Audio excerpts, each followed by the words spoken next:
ហើយនេះបានមន់ដុតខ្នោចាមន់ខ្លួនឯងខ្នោក៏ខ្លួនឯងហើយដាក់ទឹកដូងទៅទឹកដូងក៏ដូងខ្លួនឯងដែរនិយាយថាជាតិហ្មងហ្នឹងណាហើយចំពោះមន់យើងវិញគឺថាមិនខ្ចីហើយក៏មិនចាស់ពេកដែរតែឡើងប្រហែលជាមិនក្រោម2គីឡូណាបងប្អូនចាឥឡូវនេះគឺថាគ្រួសារខ្ញុំក៏ដើរ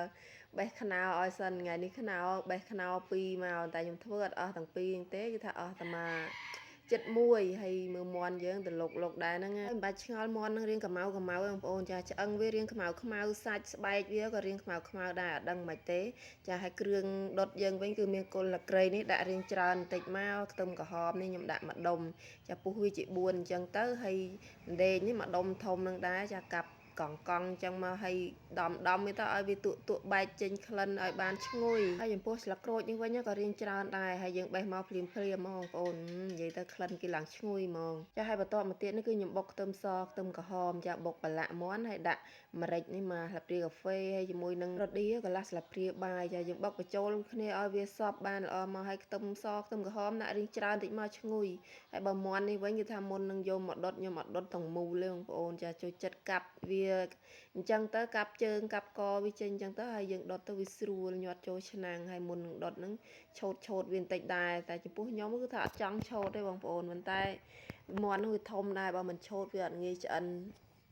សពចឹងដាក់មាន់មួយចូលក្នុងកធននេះគ្រឿងកាត់ឆ្អាបយើងធ្វើមិញហ្នឹងដាក់ចូលទាំងអស់ដែរហើយគ្រឿងបុកមិញហ្នឹងក៏ដាក់ចូលមកហើយលាបវាឲ្យសពមាន់ហ្នឹងមកម៉ាសាវាបន្តិចមកឲ្យគ្នាមានជាតិគ្រឿងកុលក្រីស្លឹកក្រូចអីម្ដេងអីអស់ហ្នឹងគឺថាយើងចំបាច់វាច្បល់វាលាបប្រឡាក់ជាមួយមាន់មកធ្វើអញ្ចឹងមកវាបែកក្លិនបានឈ្ងុយផងហើយខ្ញុំយកខ្លះដាក់ក្នុងមាន់ហើយខ្លះទៀតគឺថាខ្ញុំដាក់ក្រោមឆ្នាំងហើយកន្លែងនេះវិញគឺថាសើចជ្រួញមុខហើយ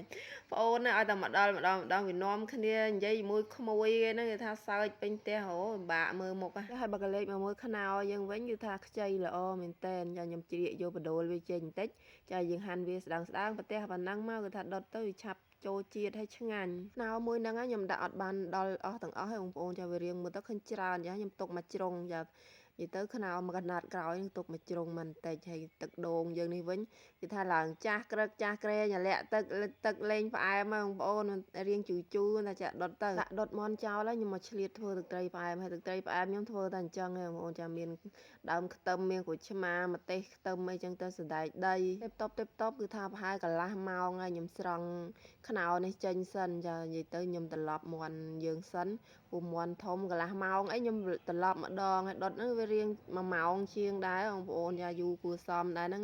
ចាំមកមាន់ផុយល្មមវាអត់ផុយខ្លាំងពេកហើយក៏វាអត់ស្វិតពេកដែរមកមុំឆ្ងាញ់ហើយប្រែហើយខ្ញុំដាក់ខ្នោចូលវិញមកធ្វើទឹកត្រីយើងតទៀតចាដាក់ម្ទេសខ្ទឹមបុកវារៀងល្អិតបន្តិចហើយបានដាក់គ្រឿងចូលចាមានប៊ីចេងហើយចំពោះស្ករវិញគឺថាខ្ញុំប្រើស្ករត្នោត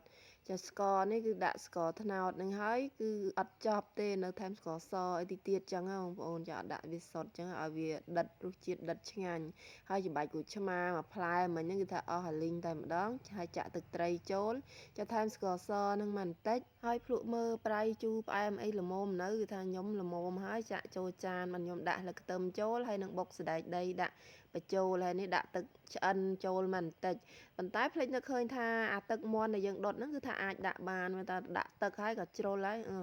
ជ្រុលអញ្ចឹងទៅឥឡូវមាន់យើងឆ្អិនហើយគេថាដុតអស់1ម៉ោងជាងឆ្អិននិយាយទៅផុយប៉ុណ្ណឹងចាវាអត់ផុយខ្លាំងហើយក៏មិនស្វិតខ្លាំងដែរគឺថាមកល្មមឆ្ងាញ់ខំទាញឆ្ងាញ់ហ្មងបងប្អូនធ្វើឆ្អិនហើយអត់ចោលទេអាការភ្លក់មុនគេហ្នឹងចាសាកភ្លក់ចុងស្លាបបន្តិចហើយនឹងខ្នោយើងថា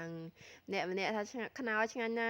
តែអស់សាច់មុនគេហើយនេះពីរអ្នកនេះគឺថាមីងនឹងក្មួយគេនឹងឃ្លានមុនគេនេះឃ្លានមុនអាតូចនោះទៀតអញ្ចឹងគេដាក់ដួសញ៉ាំមុនហើយអានេះខ្ញុំដួសឲ្យកូនខ្ញុំអាទូចចាគ្នាទូចអញ្ចឹងដួសហែកឲ្យហើយ